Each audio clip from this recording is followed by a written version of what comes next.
Yeah, which means that under neoliberalism, the state can actually engage in market reforms or market regulation as long as it is done at the behest of improving market competition, or rather improves private enterprise and their standing.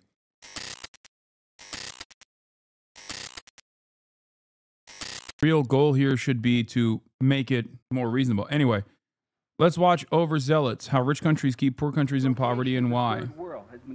Oh, damn. Starts off strong with yellow parenti. God damn. The third world has been going on for 400 years, brings us to another revelation, namely that the third world is not poor. You don't go to poor countries to make money. There are very few poor countries in this world. Most countries are rich. The Philippines are rich. Brazil is rich. Mexico is rich. Chile is rich. Only the people are poor. But there's billions to be made there, to be carved out and to be taken. There's been billions for 400 years. The capitalist European and North American powers have carved out and taken the timber, the flax, the hemp, the cocoa, the rum, the tin, the copper, the iron, the rubber, the bauxite, the slaves, and the cheap labor. They have taken out of these countries. These countries are not underdeveloped, they're overexploited.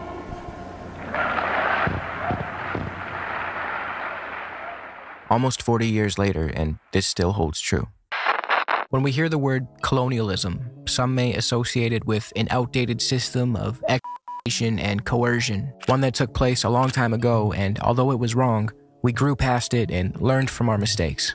But unfortunately, I'm here to tell you that, although you may believe that this depravity is ancient history, it's not. It's just advanced with the times. Instead of subjugation by way of guns, whips, chains, and soldiers, the imperial forces of today use something that seems a little cleaner, a little more professional.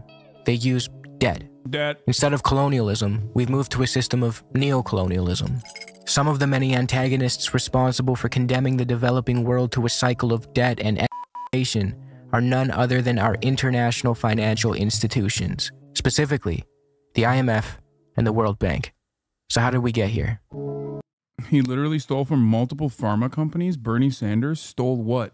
This is America we need to bravely defend. Dude, I am noticing that the discourse is getting progressively dumber. It's getting to a point where it's like you are hallucinating and you don't even know what you're hallucinating. I think what you tried to say was that you misunderstood fake news and you tried to say Bernie got money from pharmaceutical corporations because you don't understand how donations work or political contributions work. But you're too stupid to even understand the fake information. So now you're saying like, oh, Bernie Sanders stole from pharma.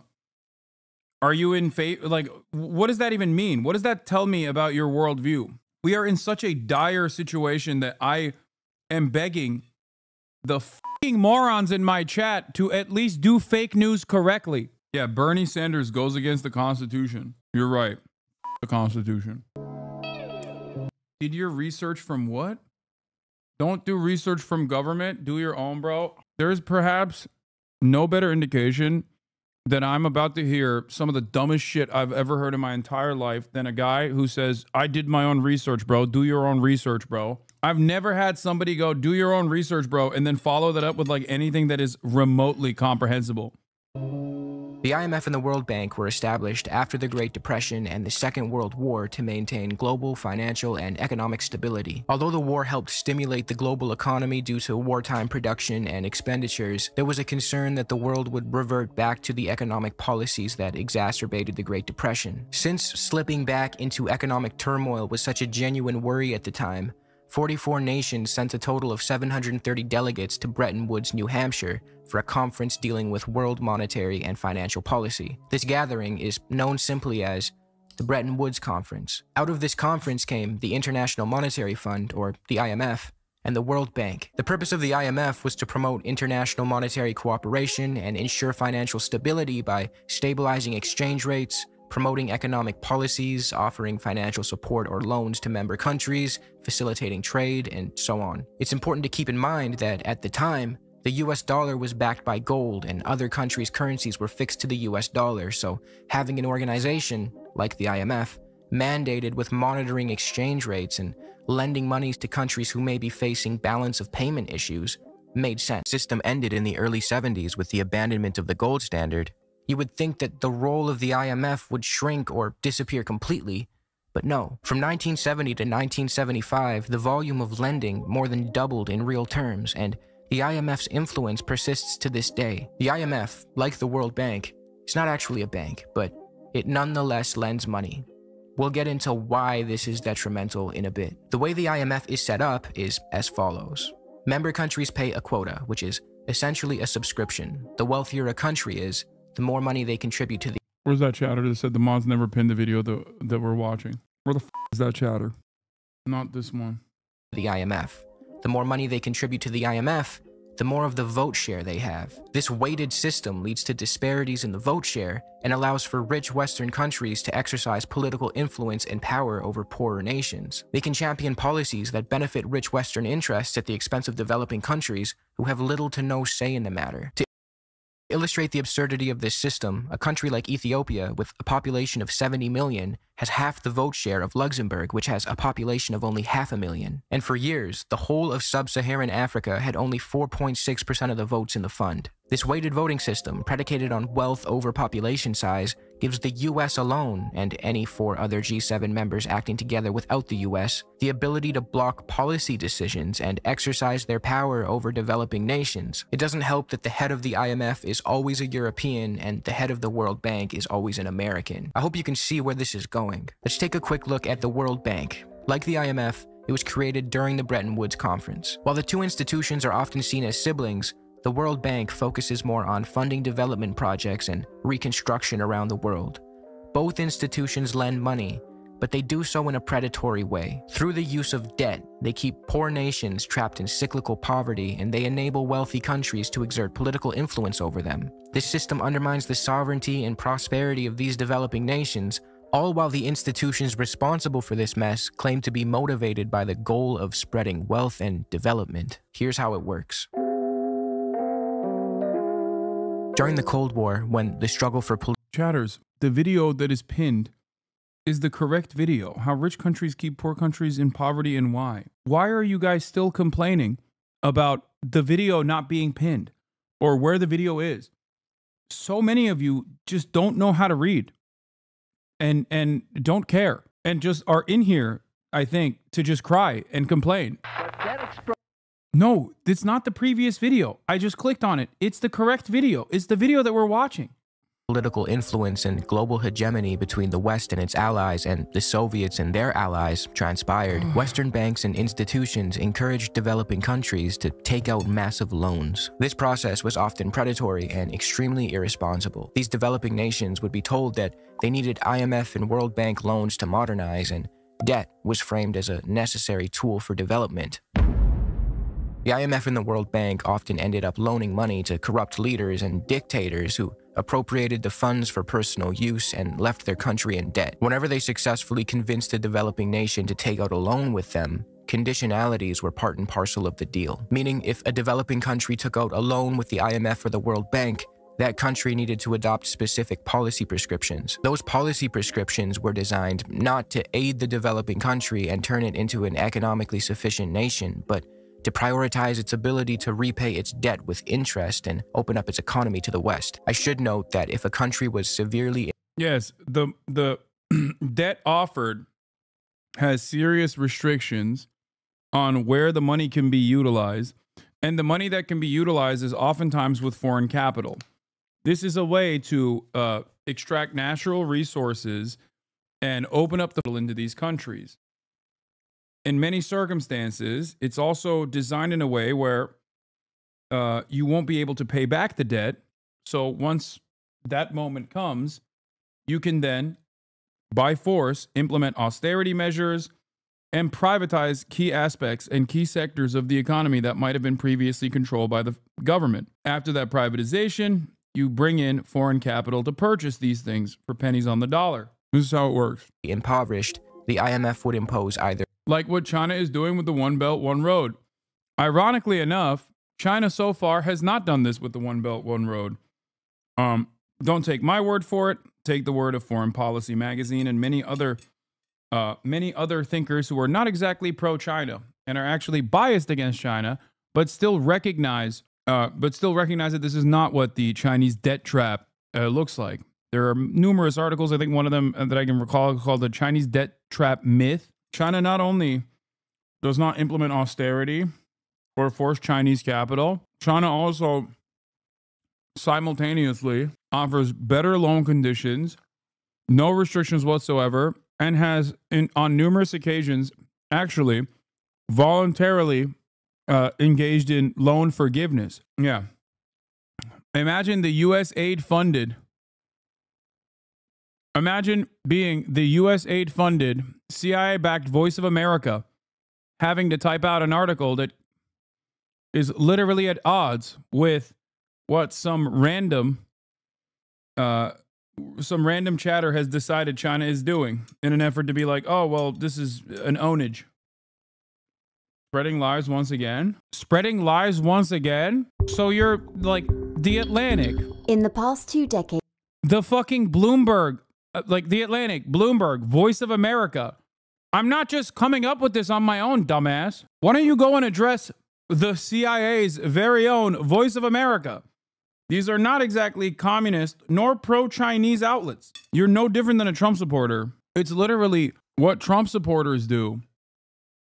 When they're faced with information, they just like, instead of questioning what they previously knew or their lack of knowledge, they turn around and just immediately attack the source. The source that I'm utilizing is quite literally an openly anti-Chinese source. He's an Epstein sex cultist. They're always on the same beat. I've argued with them on their own links, and they just refuse to listen and call you brainwashed. It doesn't make any sense. Like, there's plenty to criticize China on. It's just that this is objectively not a real boundary to criticize them on. So much so that, like, Western media that is not exactly pro-China at all, including the Voice of America that gets paid to be anti-Chinese, has actively written about how our former understanding of like the Chinese debt trap and how similar it is to the IMF processes is just completely wrong. They're a low interest rate or no interest at all, but don't let this fool you. The intentions here were not altruistic, interest or not. The goal was to entrap indebted countries and use them to pursue the interests of the West. To quote John Perkins, author of Confessions of an Economic Hitman, whose job for years was to try and get developing countries to take out these predatory loans, I would work to bankrupt the countries that received those loans, after they had paid Maine and other US contractors, of course, so that they would be forever beholden to their creditors, and so they would present easy targets when we needed favors, including military bases, UN votes, or access to oil and other natural resources. Now let's get back to those loan conditionalities. The IMF and the World Bank forced borrowing countries to adhere to a set of economic reforms and policy prescriptions known as structural adjustment programs, or SAPs. SAPs fit snugly within the neoliberal era, and they forced borrowing countries to implement privatization of state-owned enterprises, trade liberalization through the removal of tariffs, subsidies, and so forth, deregulation, currency devaluation, and austerity in the form of cuts to public services, healthcare, education, etc. The goal was to get these indebted nations to repay their debts with interest at the expense of their impoverished populations. We'll get into specific examples in a bit. The IMF and the World Bank came to adopt what is referred to as the Washington Consensus of neoliberal growth strategies. If you don't know what neoliberalism means, I like to use David Harvey's definition, which goes like this. Neoliberalism is a theory of political economic practices that proposes that human well-being can best be advanced by liberating individual entrepreneurial freedoms and skills within an institutional framework characterized by strong private property rights, free markets, and free trade. The role of the state is to create and preserve an institutional which means that under neoliberalism, the state can actually engage in market reforms or market regulation as long as it is done at the behest of improving market competition, or rather, improves private enterprise and their standing. Framework appropriate to such practices. The state has to guarantee, by force if need be, the proper functioning of markets. If markets do not exist in areas such as land, water, education, healthcare, social security, or environmental pollution, then they must be created by state action if necessary. But beyond these tasks, the state should not venture. Deregulation, privatization, and withdrawal of the state from many areas of social provision have been all too common. Put very simply and charitably, neoliberalism is the idea that free markets, privatization, and minimal government intervention after the state intervenes to create and prop up markets, of course, causes economic growth and prosperity. However, a critic of the theory such as myself would argue that neoliberalism increases inequality, guts the public services that help so many people, and prioritizes the rich and powerful at the expense of everyone else, as we will see later in this video. Not to mention, Western interests often impose neoliberal policies on developing countries under the pretense of fostering prosperity, but wealthy Western nations did not achieve their own such policies.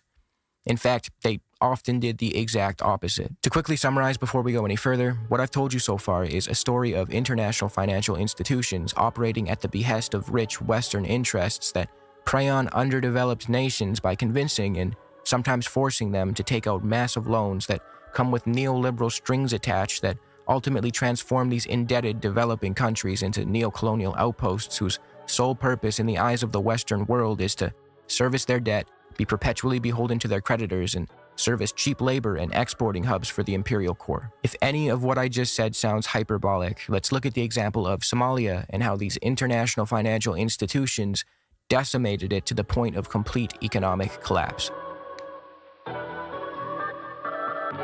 Somalia is just one of the many countries that fell victim to the predation of the IMF and the World Bank. Throughout the Cold War, Somalia had been the recipient of Western loans and aid, and by the time the early 80s came around, it found itself with debt that it couldn't pay off. The IMF and the World Bank then subjected Somalia to neoliberal structural adjustment programs so they could more effectively service their debt. Prior to the IMF and World Bank's intervention, Somalia was in a much better position. To quote Mikhail Chossudovsky's The Globalization of Poverty, Somalia was a pastoral economy, meaning an Dude, Overzealots is one of my new favorite YouTube pages. Straight up. Banger after banger.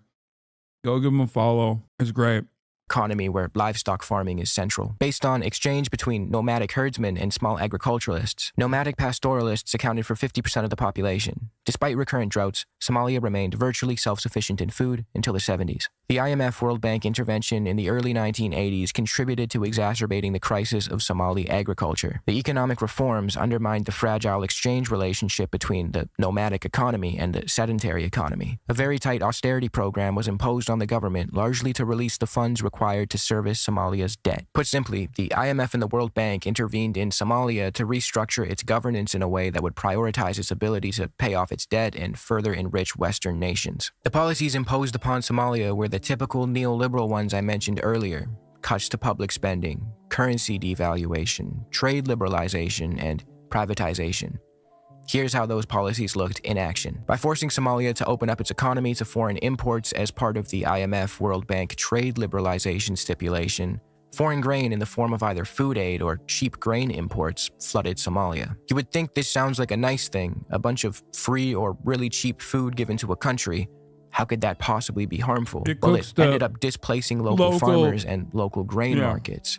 The cheap grain imports and food aid undercut local grain producers and ultimately destroyed Somalia's ability to produce grain for itself. Why would people purchase grain locally when they could take advantage of the cheap grain imports flooding their country? This is noteworthy because, as I mentioned earlier, Somalia was virtually food self-sufficient prior to the IMF and World Bank meddling. Side note, remember how I mentioned that rich Western countries didn't use neoliberal policies to build their own wealth? Well, the cheap grain imports and food aid that flooded Somalia, ultimately destroying its ability to produce its own grain, came from Western governments that subsidized their own agricultural sectors to create a surplus. Meanwhile, the IMF forced the Somali government to cut spending and subsidies in its agricultural sector. The Somali government was pressured to reduce spending on veterinary care, infrastructure, and food subsidies, leaving herders and farmers without the support they needed to keep their livestock healthy. Livestock was very important to Somalia. Remember how I said it was a pastoral economy? In fact, up until the early 80s, livestock contributed to 80% of Somali export earnings. Once these public spending cuts were enacted, the government... Yeah, neoliberalism is to say that neoliberalism never impacted like Western nations and they were only enforced often through the debt trap on developing nations is not entirely correct, because neoliberalism was a self-inflicted wound under the Thatcher regime in the UK and under the Reagan regime in the United States of America. So inevitably, the profit seekers would, of course, go back and dominate their own home states as well. Government also had to cut spending on healthcare and education. The money they saved in these areas went to servicing their debts, but these spending cuts negatively impacted the Somali population, who no longer had access to government programs that had been so beneficial. As a consequence of the trade liberalization policy, Somalia was made completely dependent on the West, therefore making it easier for Western nations. Yeah, first tested out before in Chile by the United States of America and by the UK with Pinochet. Ironically enough, it was, again, that wasn't exactly a fair and free and just transition to neoliberalism. That was done by force. But after all, like I said, it does not matter what kind of force exists when you're doing an implementation of neoliberalism. As long as there are market reforms, government intervention is a necessity at times. You can have a dictator implement neoliberalism, and that's still good. That is still overall beneficial. This is the attitude. To exert political influence over Somalia. The US and other rich countries, by subsidizing their own agricultural sectors to create a surplus of grain, dumping that surplus into developing countries to artificially lower their prices and eventually destroy their grain markets, would force these developing nations into a position where they had to keep importing more grain from the rich Western countries, expanding Western agribusiness and funneling more wealth away from poorer nations in the developing world. In 1981, the IMF forced Somalia to reduce the value of its currency, the Somali shilling. This, combined with public spending cuts, made everything more expensive, especially fuel, fertilizer, and farming supplies. As a result, farmers struggled. They could no longer import the now unaffordable goods they needed to keep their livestock healthy. The average Somali had less purchasing power to buy food and essentials, and roads and infrastructure started falling apart because the materials needed for upkeep became unaffordable. Currency devaluation was a very common SAP policy. Although it made life harder for the people of Somalia or any other country subjected to it, currency devaluation made exports more appealing on the world stage. It also made Somali labor cheaper for foreign corporations and their powerful currencies. Remember how I just went on a massive diatribe about how Western imports of surplus grain strategically decimated Somalia's ability to produce food for itself? Well, that was only part of the plan. The other part was to turn Somalia and many other countries like it into exporting hubs for raw materials. Since Somalia's currency was devalued so low in comparison to the US dollar and other powerful currencies, they couldn't import much because it was too expensive for them. They couldn't produce grain for themselves either because of the imports that ruined their grain markets, so they had to focus on exporting raw materials to earn revenue. Somalia was forced to focus on exporting so-called high-value-added fruits, vegetables, oilseeds, cotton, and other raw materials instead of producing food for their local population. Since the Somali shilling was devalued, it became very cheap for Western countries with their powerful Somali raw materials. By 1989, debt servicing obligations represented almost 200% of export earnings, meaning even with the revenue Somalia was earning from exporting their raw materials, it still wasn't enough to service their debts, let alone enrich the country. This pattern played out in many countries subjected to structural adjustment programs. Poorer nations were forced. Didn't we do this to China too? How come they turn out so different? China was in a fortuitous position with the Sino-Soviet split, so America actually had an opportunity to maybe not dominate China in a similar capacity because they were also seemingly playing ball in terms of like becoming a manufacturing hub. And a communist revolution, no, it doesn't matter if someone is a... no, that actually helped them rebuild and utilize the foreign capital in a way that actually benefited the broad subsects of society. But ultimately, that's why I say it's the Genghis Gambit, where they basically were able to okay, this is a good take. Yes, they basically were able to leverage their... What is happening with my freaking alerts today? God damn it. They were able to leverage their size and labor force and climb up the value chain value-added chain without being completely dominated. The other aspect of it, or the political aspect of it, also was due to the Sino-Soviet split. So they weren't as aggressive. They were not as aggressive with China, where they were like, this is a manufacturing hub. They're playing ball. It's fine. It's actually very beneficial for our capitalist corporations to manufacture over there. And they're not seemingly, they will never develop and be able to, become a market competitor, a nation that is competitive to the United States of America. And B, that if we maintain a decent relationship with China without like dominating them too hard, perhaps they won't restore an allegiance to the USSR. The Sino-Soviet split was the reason the Soviet Union, or more broadly, an economic system independent of capitalism, fell. China forsake global socialism and camaraderie with the USSR for American capital, and for that reason, Deng can never be forgiven. Well, Sino-Soviet split also, in my opinion, saved China from being completely dominated. Deng saved China from the socialism box you get put into by America. He did a lot of bad, but his cozying up to the USA was important. He showed how their huge population could be used by the West and their willingness to liberalize, which is now being undone by Xi, and is why a lot of Chinese don't like Deng that much. Deng didn't do the Sino-Soviet split. It was Mao law. Yeah, that chatter is just anti-China in general. But yes, the Sino-Soviet split is ultimately the reason why America's relationship with China dramatically changed, in my opinion. This is a pro-China stream, so chatter can leave. No, you can be. You can have dissenting opinions. It's fine. Forced to export raw materials to wealthier countries, which then for production. However, because structural adjustments stripped these poorer nations of their ability to develop domestic industries, they were unable to manufacture goods for themselves. As a result, they had to buy back finished products from the rich countries, often at significantly higher prices than what they had originally earned from exporting the raw materials. This exploitative dynamic is known as unequal exchange. In addition to everything I've mentioned so far, privatization campaigns were introduced. State-owned sectors, including agricultural and banking services, were privatized. They were sold off to private investors, which often benefited foreign corporations and Somali elites, while the rest of the Somali population was left to suffer. These privatizations made it so that foreign private interests could benefit from the revenues generated by sectors that were previously owned by the Somali government. So at this point, you might be asking, why did the IMF and World Bank impose these SAPs onto these countries when they clearly didn't work, when they clearly didn't help the people of Somalia or Sudan or Haiti or the multitude of other countries that were sacrificed in the name of neocolonialism? And the answer to that question is, they did work. The SAP... Dumb question. Why accept these deals in the first place? Sometimes it's corrupt leadership, cozying up to the West. Other times it's desperation. It saved China, but at what cost? There is no international bulwark against capitalism, and upcoming genuine socialist movements don't have any support from the largest so-called socialist states. Save China for the sake of the socialist project?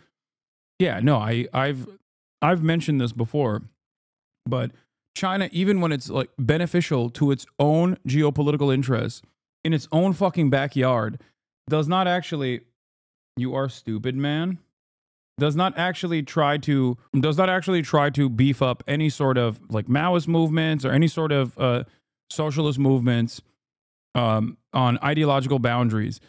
It's just the way it is. China cares about China more than anything else. They do not care about a global socialist project, even if it's beneficial for China. Anyway. When is it not corruption? Don't they see the results in other countries, or they just need immediate money at the time? Well, if it's corruption, then there is no popular support or anger. There's usually popular anger towards IMF debt, but it doesn't really amount to anything. These benefited exactly who they were intended to benefit, like foreign corporations and investors who gained access to cheap labor and exports due to the privatization campaigns and the opening up of the Somali economy, and Western governments, the IMF and the World Bank, who gained political influence over the country and benefited from loan repayments. Although these SAPs were implemented under the promise of development or whatever the fuck, they came at the expense of the Somali people. Somalia, once food self-sufficient, experienced a devastating famine that killed hundreds of thousands of people. Instead of fostering growth, the debt that was So what exactly are they doing with the Belt and Road Initiative? Why would they forgive loans? What, you think they're doing it for socialism? No, they're doing it to develop a secondary market so that if America decides to go into an all-out trade war, for example, China, one, simultaneously will be able to call in good favors from many of these other nations, and two, will be able, in terms of United Nations, if it still remains, but then also they'll be able to have a second market that they can sell to. They also get ease of access to natural resources. It's literally similar to the IMF World Bank structure. It's just done in a more ethical manner because in most circumstances, it is mutually beneficial. You get ease of access to natural resources or almost complete control over natural resources. You end up developing these markets so you can sell to them. That's it. It's kind of weird for leftists from the imperial core who have benefited from the colonial and neo-colonial fruits to now just do nothing and expect their former victim to come save them now for some reason.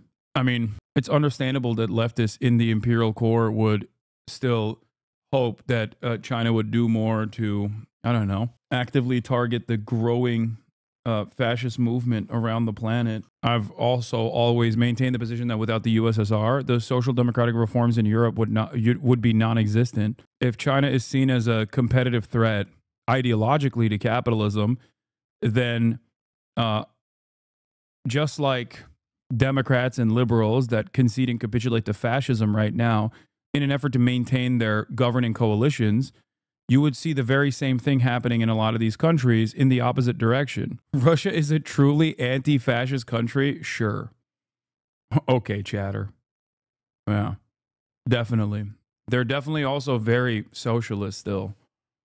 Supposed to aid Somalia only further enriched the developed world and the international financial institutions that issued the loans, while Somalia's people suffered. These debts and foreign influence in the country eventually helped lead to a full-on economic collapse in Somalia. I focused on Somalia for this video, but this process was replicated all throughout the developing world. Debt. Expecting China to save you was like right when he was expecting Trump to save them. You're a fool if you're waiting for a savior.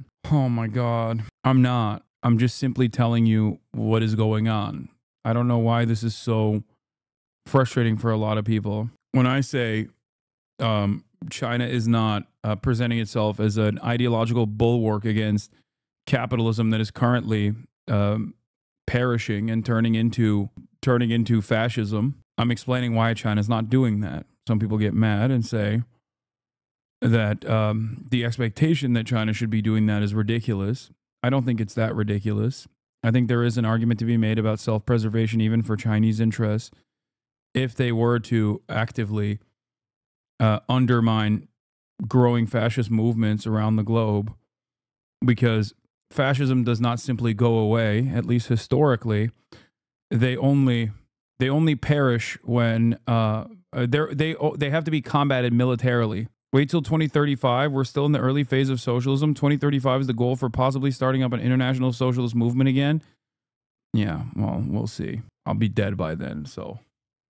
Was used to hook these poor countries in, and the structural adjustment program served to exploit them for all they had. SAPs also pose a significant threat to the healthcare systems of the affected countries, and women and children seem to bear the brunt of the suffering. To quote an article about structural adjustment programs published in the journal Public Health Reviews, policies adopted in adherence with structural adjustment programs frequently bear consequences of health systems, with implications for child and maternal outcomes. Governments may be under explicit or implicit pressure to cut social spending in order to meet fiscal targets, thereby reducing the fiscal space in which healthcare systems can operate. In conclusion, the exploitation and it's not 2050, it's 2035. Yeah, well, let's see how the next 4 years under Donald Trump looks like, okay?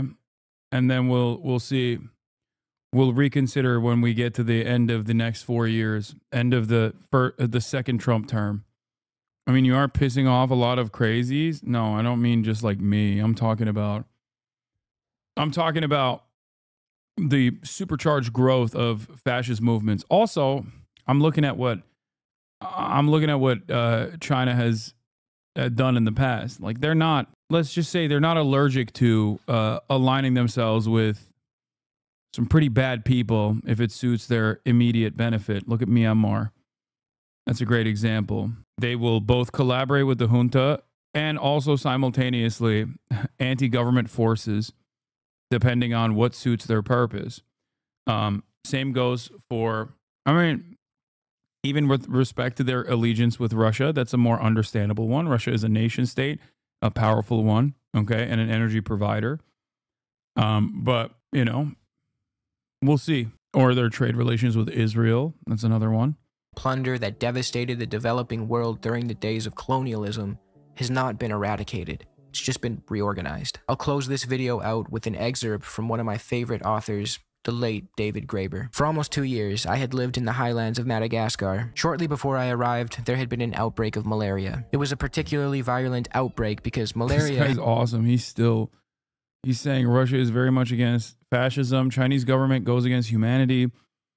We can't have people like Bernie, who are very far socialists, infiltrate one of the big powers, especially people like Fauci, life in prison. Okay, dude. I'm just going to ban you for your own sake. Okay? Poor guy.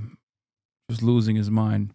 Had been wiped out in highland Madagascar many years before, so that after a couple of generations, most people had lost their immunity. The problem was, it took money eradication programs since there had to be periodic tests to make sure mosquitoes weren't starting to breed again, and spraying campaigns if it was discovered that they were. Not a lot of money, but owing to IMF-imposed austerity programs, the government had to cut the monitoring program. 10,000 people died. I met young mothers grieving for lost children. One might think that it would be hard to make a case that the loss of 10,000 human lives is really justified in order to ensure that Citibank wouldn't have to cut its losses on one irresponsible loan that wasn't particularly important to its balance sheet anyway. If history shows anything, it's that there's no better way to justify relations founded on violence to make such relations seem moral than by reframing them in the language of debt. Above all, because it immediately makes it seem that it's the victim who's doing something wrong. Will there be a Trump three-peat? Who knows? But for the time being,